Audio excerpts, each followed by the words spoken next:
Hi, welcome to Busy Bees U. I'm going to teach you today the next step in board art after staining, which is dry brushing. Not every project will require dry brushing, but for those that do, this is that step. As in the first step with staining, you want to make sure that you have an old t-shirt or an apron on, and make sure you cover your work spot, or you're working somewhere where you don't care if anything gets on it, because even though our paints and stains are water-based, they will stain if they get on anything.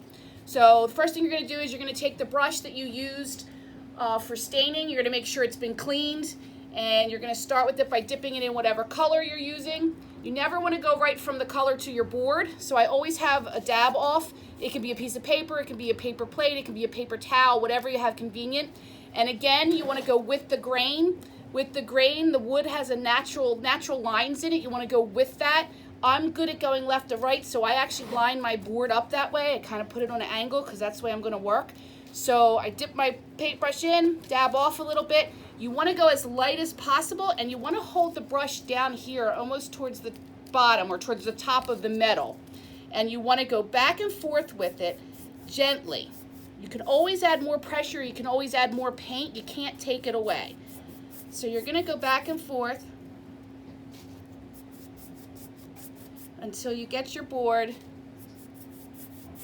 Now I'm doing the basketball. So I want it pretty dark orange. If that's the case, you can risk it and you can go right on the board. Sometimes you want a lighter finish though, and you don't want to go directly on the board because it'll be too dark. But because I am doing the basketball, I only want a little bit of this brown showing through, so I am going to go. But I still do that same motion. It's kind of back and forth flicking my wrist. And it's basically to the consistency, if you will, or the look that you want. I have a particular vision in my head, and I want it to look a little bit darker with just a little bit of the brown showing through.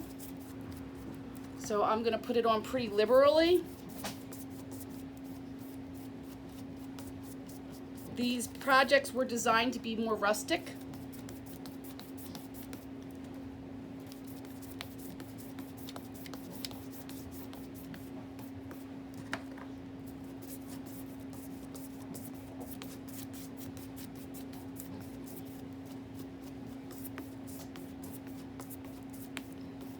One extra thing that I would recommend that you do, if you see any hairs that fall off of your brush, you want to pick them out now with a pair of tweezers or your fingernail or whatever, and then just paint over it again. If you don't, when it dries, it will look like, you'll see it and it'll be hard and you won't be able to get it off.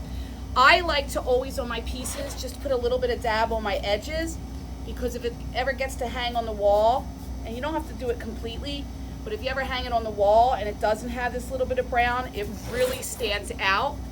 Now, you could have that be your look if you want that cream crisp look. So again, it just depends on your taste and what you're going for, okay? After this step, you're gonna have to clean your brush, let it dry, and you're also gonna have to let your board dry completely before you can add your stencil. So a whole project from start to finish probably be an hour to 2 hours, depending on how quickly you work and if you have to dry brush or not. So once you get it to where you think you want it, you're going to clean your brush, you're going to set this aside to dry, and you're going to do the next step, which is peeling your stencil.